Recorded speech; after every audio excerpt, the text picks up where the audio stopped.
I'm David Goodin. This is my wife, Mary. We know most of you guys. And we'll be talking tonight about organization being too busy. And I have a lot of things I really wanted to touch on, but I've been so busy this week, I just didn't have a chance to get around it. So I put Mary on it, and so she'll take care of that. But if you guys would bow your heads with me, I'm going to open in a prayer. We'll talk for a few minutes, and then Mary has a few things to say. So let's bow our heads, please. Heavenly Father, I thank you for the privilege of being here with these wonderful friends tonight. And I pray that you would be with us in this and stimulate our thought process, that we would think of ways that we could decrease the amount of unhealthy busyness in our lives so that we'd have more time to devote to the Scripture, to getting close to you, and having time to spend with our family members that we love. Thank you for all you do for us. In Jesus' name, amen. Busyness. Probably some of you guys know more about how to avoid the bad busyness than we do. And so you may hear all of this that we'll talk about, that Mary will talk about, and you might think, I knew that. But there may be some little something you pick up, and we'll have some discussion when we finish this, and we may pick something up from you guys. But the goal is to decrease that feeling of the pressure that you get from being so busy. I'm only going to talk for 4 minutes and 37 seconds. At the end of that, Mary will poke me under the table, and that's sort of the universal custom that women have for men that go on too long. But Mary's going to talk for a few minutes, and to me, she did this for me last night, and I'll tell you that I laughed some. I had a few tears once or twice, but now it's about our life. So, with you guys, it might not have the same effect, but she had some good stuff in there. So she'll talk for a few minutes, and then when we finish that, we'll have a little time for everybody to kind of, if you want to ask some questions, we might discuss a few things, and we'll make a moment for that. So, are you ready to tell us a few things? Maybe. Let's get started. All right. Well, a couple of disclaimers. I am not a public speaker. I have zero credentials behind my name. I was looking at the cards over here, and I'm like, whew, I don't. We survived the busyness of family life, but a lot of what I'm going to speak on tonight, we learned the hard way, just by going through it and getting through it.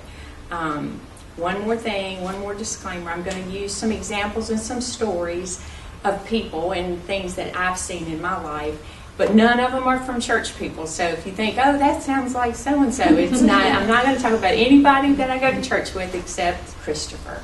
And if I use him as an example, I'll let you know I'm using him as an example. You won't have to worry.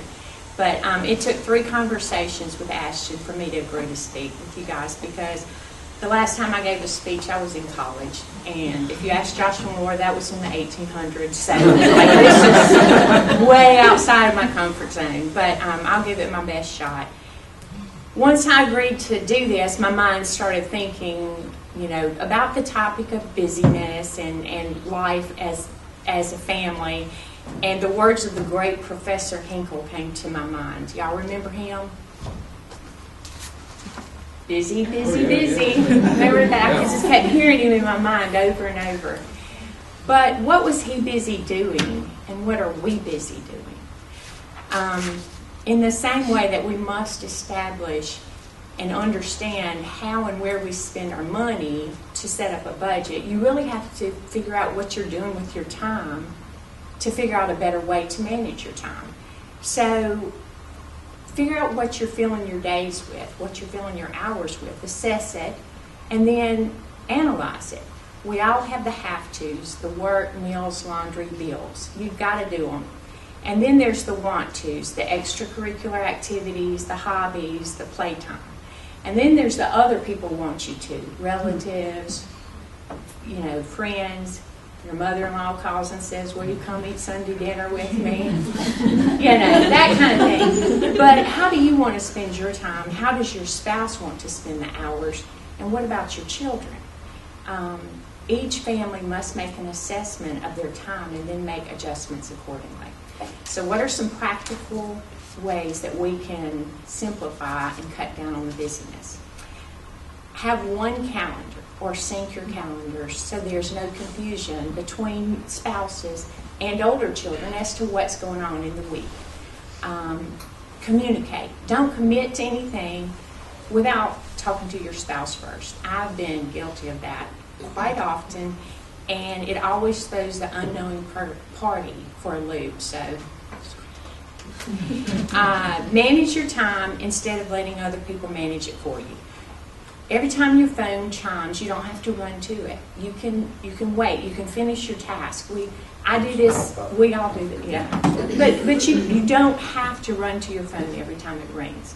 I'm David's go-to person. He's my go-to person. I have a special ring for him. If he's broken down on the side of the road, he's going to call me. So I need to be answering the phone for him. But if it's Kroger Pharmacy, I don't have to stop doing what I'm doing to go run to see that it's Kroger Pharmacy. So manage your phone. The other thing is, when you go to the doctor's or the dentist's office and they say, oh, can you come back for a follow-up? And they always tell you to come back at X time. But it doesn't work for you. But, I mean, we do that all the time. And then, like, we get home, we're like, that's the worst time. So be proactive and say, can I come back on? Sorry. But no, I've been doing this, and they're really good. Like, if you just say, hey, can I come on the 3rd at 3 o'clock? And they're like, sure. You know, I mean, it's just a calendar to them, but to you, it's your life. So manage your own time. When possible, space out big events. Don't plan a family get-together the same week that you have big projects due at work. When work life and home life are both hectic, then that's when things really get difficult to manage. And if you can keep one of them kind of on the look down low, it's a little easier. Work. It's got to happen. I wish we were all independently wealthy and then we could really cut down on the busyness. But since we have to work, what can we do? I have been a stay-at-home mom and I've been a working mom. I stayed home till the boys were 4 and a half, and then I went to work for 11 months. And then I went back home until they were 9, and then I went back to work.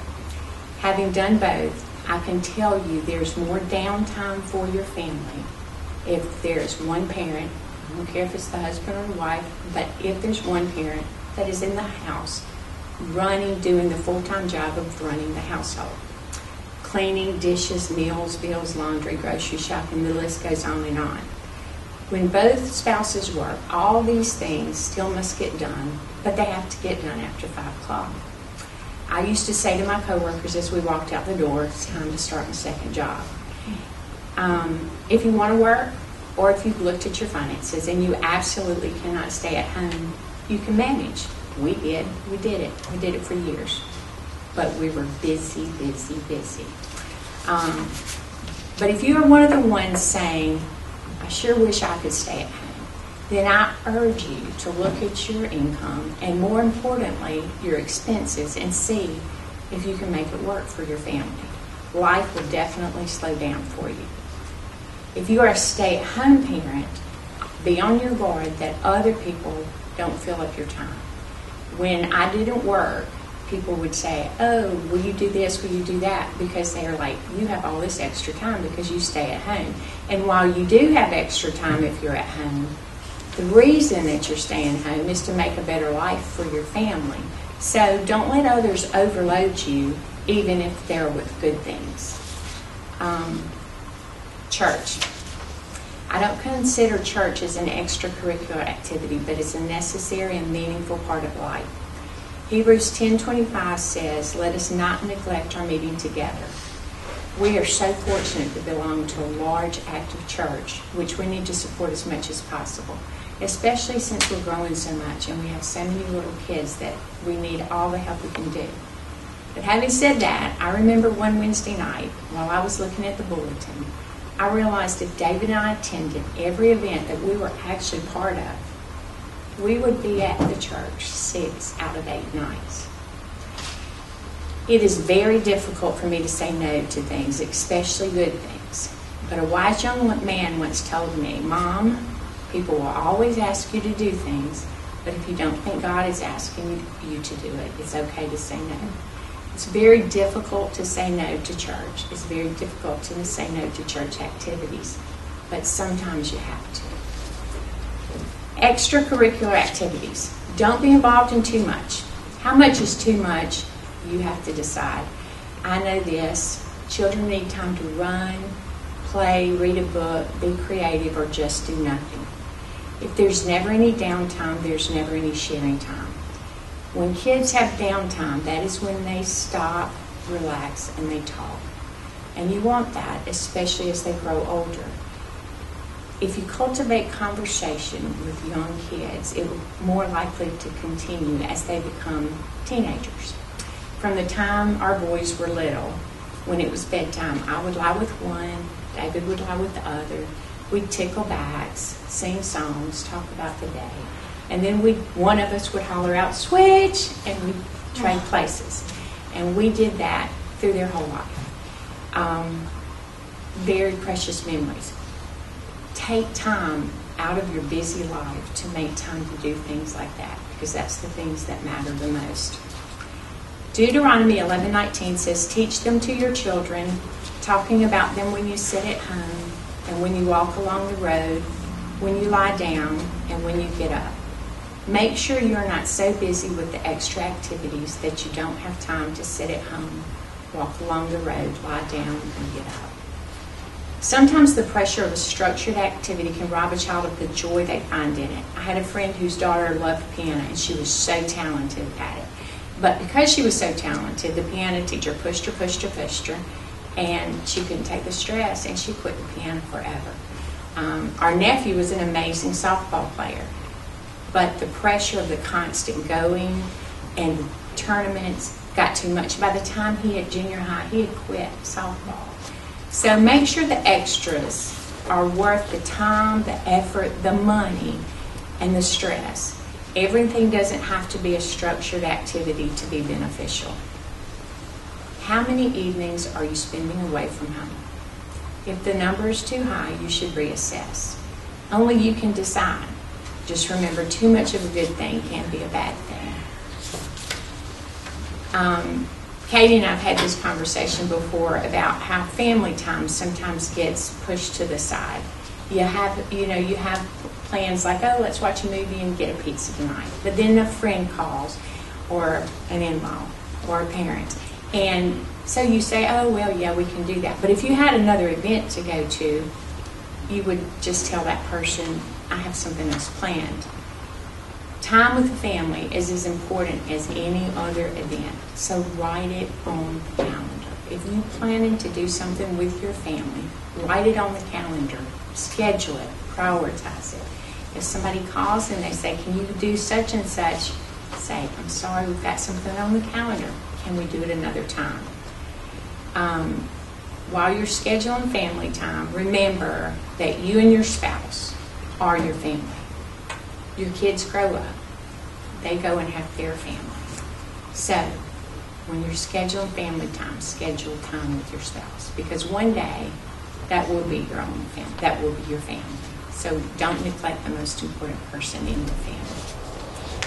Look ahead and be prepared. So many times we live to get through the day or the week without much planning. If we take just a little bit of time and plan, we wouldn't run around so much like a chicken with our head cut off. Have y'all all heard the story behind the saying, sharpen your saw? It's in the book of the 7 Habits. Do y'all know that story about the man who was cutting down a tree? And the guy said, your saw is dull. You need to stop and sharpen your saw. And the lumberjack said, I don't have time to sharpen my saw. So he continued on trying to cut the tree with a dull saw and got nowhere. We need to stop and sharpen our saw. Get organized, be prepared, look ahead. Don't run into the store for school project supplies and then 2 days later run back for a birthday gift or for a Halloween costume. Look at your week, figure out what you've got to get done for that week, and make notes, have lists so that you're not running around all the time. speaking of gifts, you know that you've got little kids, have a gift stash. Have a gift stash. And buy 3 rolls of wrapping paper instead of 1. And for heaven's sake, whatever you do, every time you're in the store, buy some toilet paper. Because you know you're going to run out. It's like, and pay $5 for it at Bovina.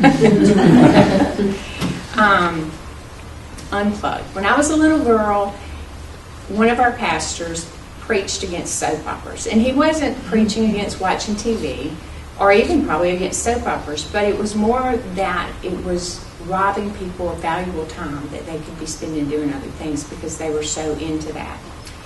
I've often thought that social media is our new soaps. I remember one young mother who I was friends with on Facebook, and she was always posting.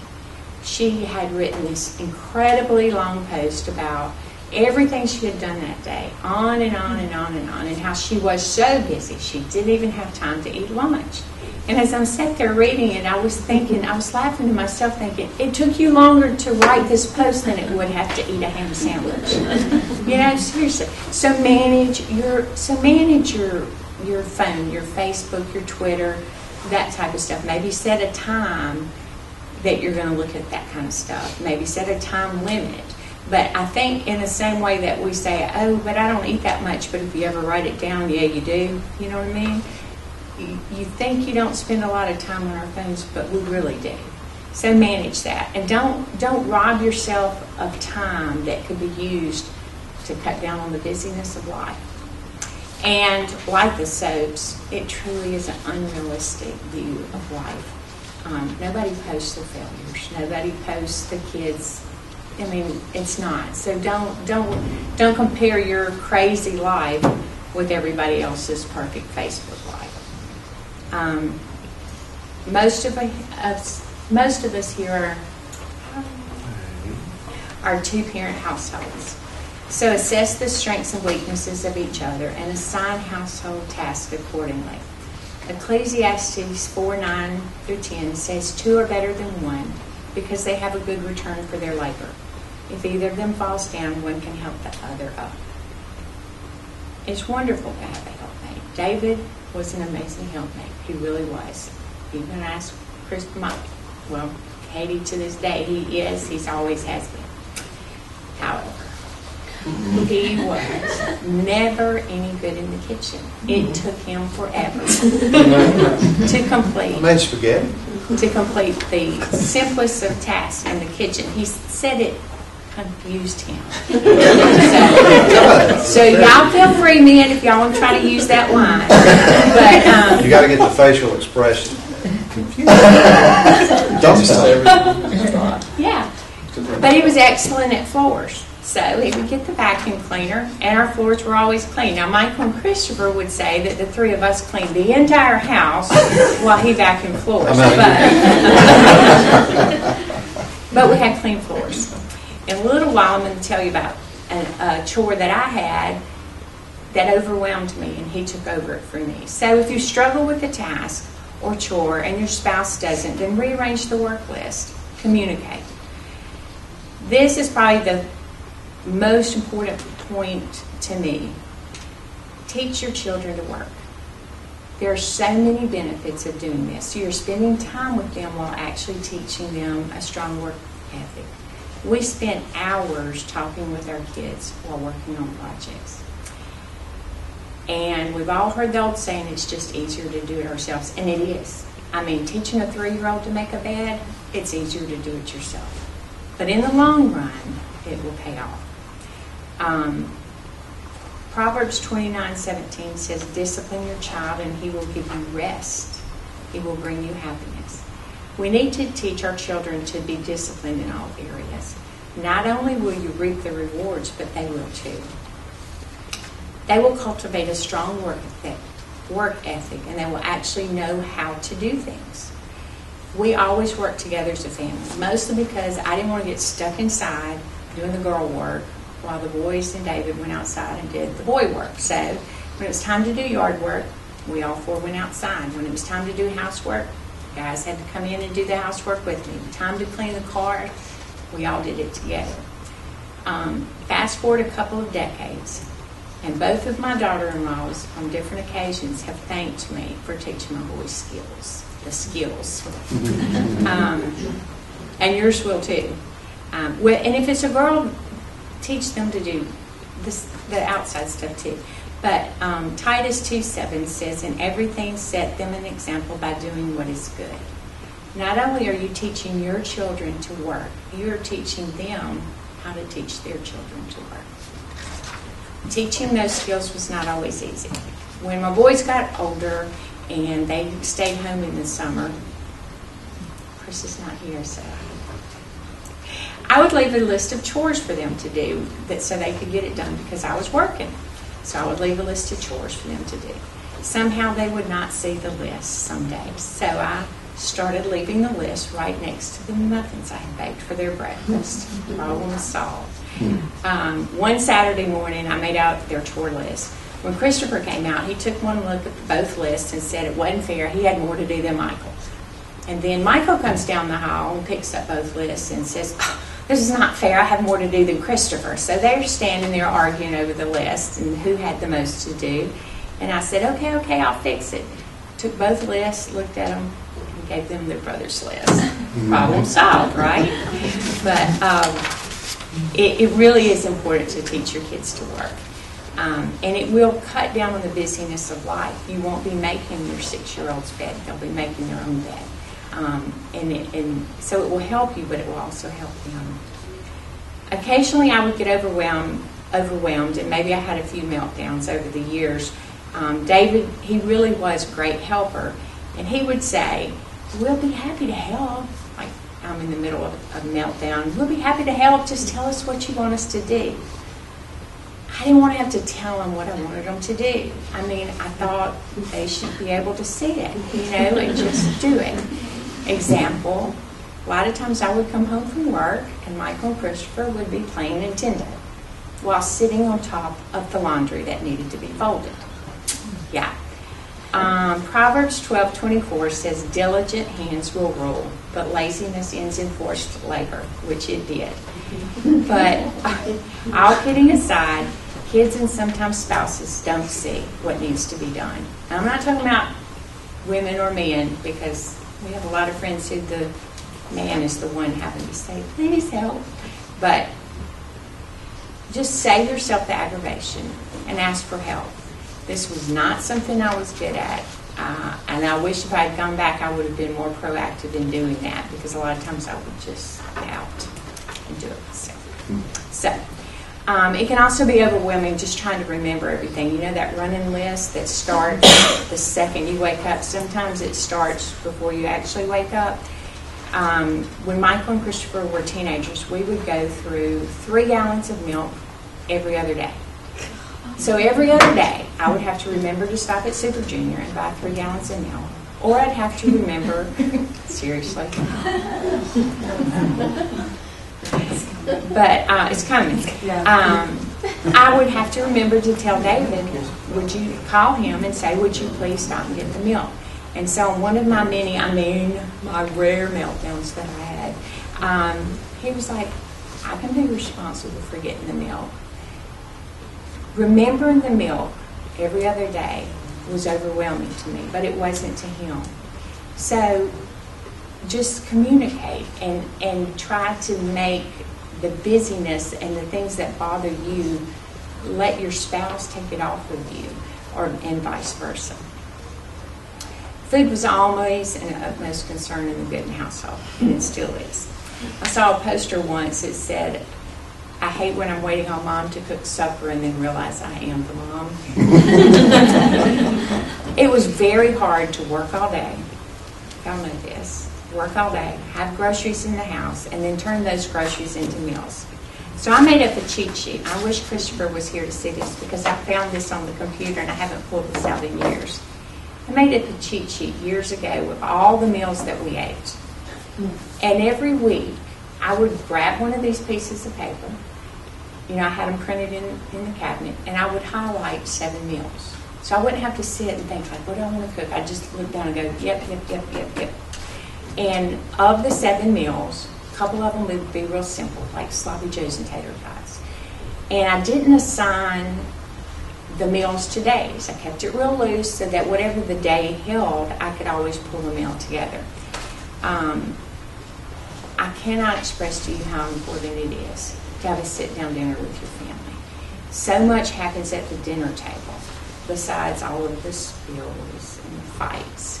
I spent many meals looking under the table to see whose feet were actually over the line, but it is a lot that happens at the dinner table, a lot of sharing, so it really is important to do that. Once my boys got to be teenagers, food became even more important to them. And on more than one occasion, I would hear our phone ring, and it would be one of their friends saying, "Hey, can you go play basketball? Can you go do this, do that?" And from the other room, I would hear, "Mom, what's for supper?" And I would say, "Lasagna." And then I would hear, "Oh, dude, we can't go tonight. We're having lasagna." I mean, that's music to a mother's ears. But I promise you, you will never, ever regret the effort it takes to put a meal together and have your family sitting around the table. So even if you're busy, try to get that. Cook once, eat twice or thrice. I've not figured out how these people are so wonderful that they can cook for 8 to 12 hours and have 30 meals in the freezer, and they don't cook for a month. I never had the time to do that.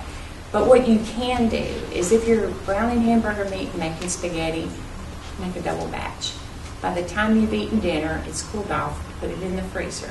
And do that with everything you make. With spaghetti sauce, lasagna, chicken spaghetti, vegetable soup, gumbo, whatever you're making, just make double. Freeze one. And then on those days that you just absolutely can't get to cooking a meal, you can just pull something out of the freezer. It really is a lifesaver for the busy days. Katie had the cutest idea on how to cut down on dishes, and she made coasters for everybody in the family, and we actually have one too at her house, and it's a picture of us on the coaster. So when Joshua and Laura get a glass in the morning and they drink for water, they put it on their coaster and they use the same glass every day, all day. Unless it's milk or something like that. But isn't that a cute idea? See, just little things like that.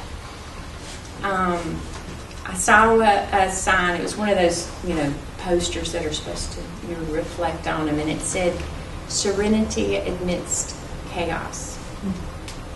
That's not something I'm good at. I never was. And y'all probably aren't that good at it either. So how can we cut down on the chaos? Have a place for everything and put everything in its place. Put stuff up as you go. Handle your mail once. Hang the coat up as you come in. Throw the newspaper away after you read it. Teach your children to do these same things. And as you do this, it becomes habit and second nature, and then everything just gets simpler. Declutter. I always have a donation box in my closet. It's like Amazon, box goes in the closet. And every time I put my hand on something and I'm like, I haven't used this in forever. Do I really need this? I go take it and put it in the donation box. Nothing is worse than trying to put up laundry in a dresser drawer that is so full you can't put anything else in it, and probably clothes that your kids can't even wear anymore, or trying to put dishes up in a cabinet. So simplify. I think excess causes stress. All the clutter around it just makes it very difficult. Every time you simplify something in your life, it's going to make everything else go smoother and quicker, which is going to free you up and not make you have that busy feeling all the time. While you shouldn't worry about having everything perfect all the time, you should strive to have as much order as possible. My house was not always in order. I remember the piles of laundry the boys were sitting on. But when it got like that, the stress level went up. It is an awful feeling to be rummaging through a pile of laundry looking for a football jersey, or scurrying around the house looking for car keys, or digging through the kitchen trying to figure out what you're going to cook for supper. In my opinion, chaos wastes time and causes unneeded anxiety. My father-in-law used to say, if you work your job easy, it will be hard. But if you work your job hard, it will be easy. Sounds a little like Proverbs 6:10. A little sleep, a little slumber, a little folding of the hands to rest. Being the grown-up is hard work, but with a little forethought, some planning, some organizing, and a lot of hard work, your job will be easier and take less time. As parents, we set the tone for our families. We must keep calm in the midst of chaos. We must have patience and speak kind words. How often when life gets hectic, do we lose it, get upset, and speak harshly to our kids or our spouse? And then things really start spiraling down. Proverbs 15:1 says, a gentle answer turns away wrath, but a harsh word stirs up anger. And that is so true. I have seen parents doing it both ways, especially in the grocery store. Sadly, I have done it both ways, and we all know which one works better. So take a minute, breathe. Get your toddler excited about playing with blocks before you start supper. Listen to your kid tell you some ridiculous joke. Kiss your wife when she comes in the door from work. By slowing down and acting calm, you will actually calm down. David has always been very good at this, and I'm still learning from him. The old saying, if mama ain't happy, ain't nobody happy, is so true. We set the tone. When mama gets upset, everybody gets upset. But it's not just, it doesn't just apply to the women, because the men, it's the same way. When daddy's not happy, nobody's happy. My dad had a plaque on his wall that said, it's easy enough to be pleasant when life goes by like a song, but the man worthwhile is a man with a smile when everything goes dead wrong. And it is going to be busy, it is going to be hard, but as moms and dads, we have to set the tone and keep things calm and easy. So amidst all of the busyness, remember, anxiety in a man's heart weighs it down, but a good word makes it glad. Proverbs 12:25.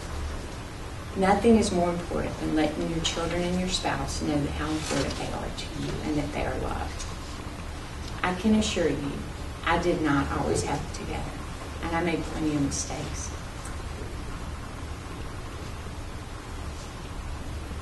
So when Ashton asked me to speak to you guys, I was kind of hesitant.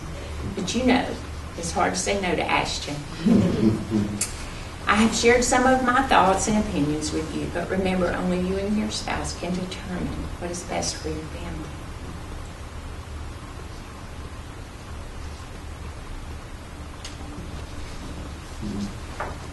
Never forget that the most important job you have is being a great parent and a great spouse.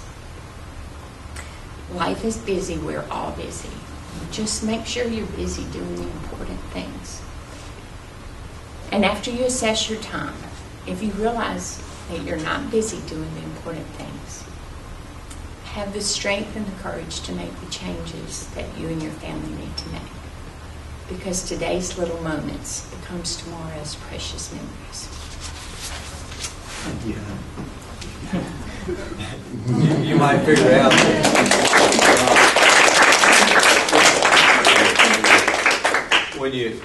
when you go through it and you're finished pretty much, and the kids are out there, not kids anymore. You can see you might have a little nostalgia there. And that's what I referred to a few minutes ago when I said I laughed a little bit over that. And I might have got a tear or two in my eye too. But a lot of that, listening to her go through this and thinking about it, you can probably find things in there that you already do that she talked about. You know, probably every one of us has some or all of that, and then some things that we wish we would have known about, 15 or 20 years ago. But strangely, we kind of focused on the kids, but we still, both of us still work on not getting too busy. We struggle with it, actually. I mean, even because then all of a sudden it's the grandkids, and they live out of town, and you're making trips, and so it's never going to be licked, right? Mm-hmm. You're always going to have this little battle. Sorry, guys. No, seriously, on that never getting licked, his sister was my best friend in high school. And so we have been teenagers together, got married together, had babies together, we've got grandkids, you know, like we've been best friends for 40-something years. When we were young, we used to say, well, when we can just get through this, things are going to, when we just get through the, and so now we have this joke because, like, we say, well, once the, and then we're like, no, never mind. Yeah, but I'm thinking as soon as we... Yes. As soon as we get that done. No, it doesn't. Now, Never slows down. does anybody have any questions they'd like to ask? Because before we take that, I would like to give a good example here of how we do this. And you've got to be partners in everything. So in our entire relationship, going on 40 years, we've always done things where we split things. So when we take these questions, we're going to take them in the same way I do everything in my life. All the easy questions I'll answer. Any hard ones she'll answer. And that way, it works out. So you're, the first part of your talk, you're talking about the calendar. Was there a central large calendar that y'all had somewhere that y'all wrote everything No, down? you remember at the beginning of my speech when I said a lot of these I learned the hard way? Uh-huh. I have a calendar that I keep up with. And he's on a need to know basis, but sometimes I would forget to tell him the things he needed to know. He never, and then he'd be like, "What?" that's when you walk in from work as a coach, or you're going somewhere. I actually read something probably a month ago, and it was talking about having a central calendar in your home for your family and writing on that. Katie does it. But that way you can just at a glance see Just it. get one big dry erase. A dry erase board, right? That would We probably have be one. great. He said I But never look using at it is it. the thing. I keep it on the fridge. I gotta look in the fridge. It has all of our stuff, everything. His There stuff, you go. my stuff. That's right. But I can't help him if he doesn't look at He it. doesn't look Do at you have it. it on the fridge? We put ours on the fridge. Ours No, for our ours is garden. on the corner of the house. Or, I put it on the He fridge. passes it every day. Yeah. And to the calendar that Right way comes to on do the it, too. iPhone is really nice because you can link. Well, that's what And I so was. when you're out, That's what you know, I you was can talking see about. stuff. Because we don't have that, but I know my friend does, and like she'll schedule her husband's doctor's appointments, and it'll just ping his phone. But We yeah, need to learn how to do that, see? We might actually get organized and might less finally busy one do. day. Yeah. Okay, so to answer your question, you need to look at the calendar that your wife has prepared for you. And that's kind of the big piece of it. Mary, did most of this because honestly, she's the most organized of the two of us. But whichever spouse, I think they had a Dave Ramsey thing in here a few months ago, and there's always in the Ramsey program, there's always the money management person and the free spirit person. I was a free spirit person.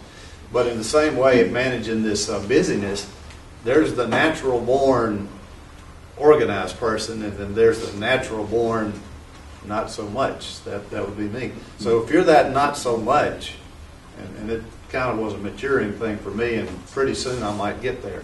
But and that's recognizing that if the other spouse is good at organizing, instead of fighting and resisting, listen. It's kind of hard to do, but listen, because it makes life easier for everybody. Any other questions? I think something that I struggle with personally, because Rob is gone for the majority of the year with football, I get used to doing everything by myself. So we have a set schedule. We're in the bath at this time, we're in the bed at this time. So on the few months that he is home, he kind of messes up our schedule. And yeah, I'm like, no, that's not really how we do things. Or this is that we do things. And I mean, like, for example, I can talk about him because he's not here. I had a meeting, and I was gone for not very long, and we are in the bath at 7, in the bed at 7:30. Because I have to wake up Mary Beckett so early. So I got home at like 8:30. They should be asleep at 8:30, and Mary Beckett was eating taco casa on the couch. Trace was jumping on our bed on the other side of the house, and Rob was in the shower. This is not how we do things. I have a lot of problem giving up that control. Like I want it done like my way. And then when I get to the end, then I want my time. Like I want to go get in the bed and watch mindless TV and just be alone. And so Rob just kind of suffers because of that. Yeah, he traveled, Well, and I used to call it re-entry. Yeah. When he would come home, I would be like, dude, I you're wish missing there stuff. was, Yeah. an easy answer to that. I don't think we I ever don't- really. and I think looked a that lot one of the either, problem but, is me because I don't like to give up the control. Well, it's, when I look back on it, it's understandable because there was a good 15-year time period where I was gone 4 or 5, sometimes 6 months out of the year, and I'd come in and I'd come into the house and Not solid. not Yeah, all at not once. solid. Yeah. Gone 8-10 days, home 4 or 5 days, gone, back home 2 days. And I'd come in and it would be this sort of little routine, and sometimes I didn't even know the routine. Yeah. And I didn't have time to learn it because I was back out again 4 days later. And there would be a little pressure in there. And then, and that speaks to another thing, not really so much the busyness thing, but as women, we kind of do have this thing of like, do it our way. And so then we fuss at our husbands. I'm a scorekeeper. because they Really don't bad. help. But then when they start trying to help, we say, but that's not how not we do the it. way. Yeah. And then Rob gave him a full-out bubble bath. Like the bubbles are up to the ceiling. And I was Fun, like, though. that's not how we do things. But Mary Beck and Trace What's loved wrong with it. that? And so I'm like, well, I just, right. Well, the Yeah. thing is, and I kind of alluded to this at first, that, everybody here's got some organizational skills and some ways to beat that business. I don't know a real clear-cut answer to that one. We never really beat it. But I think a lot of this talk, and I thought of this last night, it's like everything else that you do in your life, you're never going to be perfect at it. And you're never going to be, it's never going to work just, like a clockwork type of thing. But the important part is to make that effort, have that routine down, and so Daddy comes home and blows it, it's not the end of the world. Next week you stay on schedule and you keep it right. Ultimately, when you look back, you will have had a lot of those good times around the dinner table and a lot of fun, easy, relaxing times with the occasional pile of bubbles. Yeah, luckily spring practice, it's already started. Right. So it's gone. The other thing that happens when you're in the middle of it, it sounds great to say sharpen your saw, and you should, because if you just take the time, it will be easier. But so much of the time you can't even, you're just right here because it's all you can do to get it done. And when I was writing down through the last few months little thoughts to share, and I was thinking about, dinner table and the fights and the spills, and I cannot tell you seriously how many times I had to look under the table and say, whose feet were on the wrong side? That's true. And I'm writing this stuff down, and all of a sudden I'm like, we had a rectangle table. Why didn't I put the boys on the far end? Why did David and I sit on? For all those years, why did we have them sitting Why here? didn't we? Because you just can't see the forest for the trees because you're just so, But it really is So like if many you can fights just would step be back. solved, Yeah. So, Anybody else? Come. Yes. Got another one. leave the doctors out of it. Yeah, busyness, and I'm a big Berenstain Bears guy. Remember the Berenstain Bears and Too Much Pressure, after school activities. So, just thinking about after school activities as your kids grow up. What was that balance like? Was there a certain amount of activities per child, or how did y'all talk about that and deal with that as things popped up with sports and everything else? Well, We never did more than one at a time. we didn't really have like any sort of limit, necessarily formal limit, like you're going to play football but nothing else. You're going to play the horn but no other instruments. We didn't really do that, but we did try to keep it sort of sane. When they were young, it would be like they only did one thing, like they played Y-ball or they played baseball for a while, and so we let them try the different things, but we didn't do a whole bunch of different things at one time. We were very fortunate in that while I would say the first few years ours was busy as busy and as hard as anybody's with twins. But then it got easier, especially since they were both boys, because we just went to the baseball field.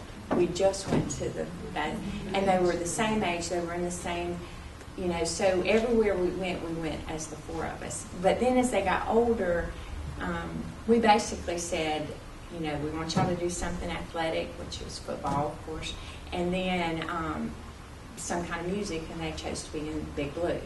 But they were busy through high school, but it's a little different in that they start running themselves. They can take themselves, so that cut down on the busyness. But because we didn't have to split up all the time, we still were able to, even though I worked and he worked and traveled, we still ate meals together. We ate breakfast together every morning. Yeah. We just, Before we run out of time, Yeah. I want to mention this because you told me to mention this last night. Say This something year. about this. I got a lot of young buddies that I've worked with over the years that will occasionally. You might know a little bit about this, Glenn. If they see some of more the lighter color, they ask you questions. But it's so easy when you have a busy life and you're, from the man's perspective, you're a guy, to come home from a trip, for example, and you want to hit that deer camp. Or you come home from a trip and, you want to hit that golf course, or you do this and you've got all these wonderful, really good things. And I suppose it could even be church things, possibly. Good things. But I think it's important as the man that sometimes we're louder, we're a little bit bigger usually, so you kind of have to set a tone there, and that's to not neglect your family, even if you have to give up a golf game or two. And I used to tell her, I guess I was lucky in this, I would be out there on the road, and I would be just sitting in that hotel room. The boys called me when I first started traveling. They were real little. They said, "But Daddy, you're in a hotel room and there's a swimming pool." I'm like sitting there on that bed. I'm in hell here. Sitting in this hotel room night after night. But so when I would get home, it was almost like I died and went to heaven. I didn't want to go anywhere. I had no desire to hit a golf course or get on a tree stand or do anything but sit there and play with those boys and visit with her. But if that's your thing, that relaxes you, I'm not saying don't have a good hobby that relaxes you, but from the man's perspective, you definitely kind of sometimes have to back that off, spend that time with your family, vacuum that carpet, if that's what you do, help in the kitchen a little bit to keep that clutter, that busyness down a notch or two.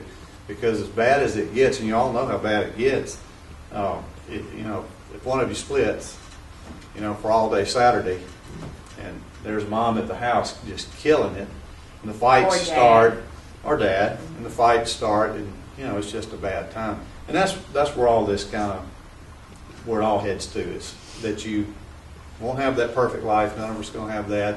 It's going to be busy, but it won't be so busy that you get up in the morning and think, I just really dread today. I really hate today. You'll get up, you'll have that business, you'll handle it, you get in bed, sleep good that night, and you'll tell some little story many years later and get a tear or two in your eyes when you talk about it with those good memories. So. And the other thing to keep in mind is when it is so on you, but it's just like y'all have older kids now, and you remember that feeling of when you're potty training and you feel like you'll never get through it. Every stage is like that, but then when you look back at it, it's over in a blink of an eye. And so you have them for 18 years, and you're incredibly busy, and you never have time for yourself. But after 18 years, it's all me time. You know what I mean? You can develop any hobby or do whatever you want. I mean, I'm not saying don't have hobbies and don't do other things, but you'll have plenty of me time. And the busy times don't last forever. They just... I guess we still get a little, like we said, we do still get a little busy. Well, yeah. Just the two of us. Yeah, but not that. There's a difference. There's a different busy. There's that constant pressure when you have little ones that you never get away from. All right. I guess that's it. I hope you guys got something out of it. So.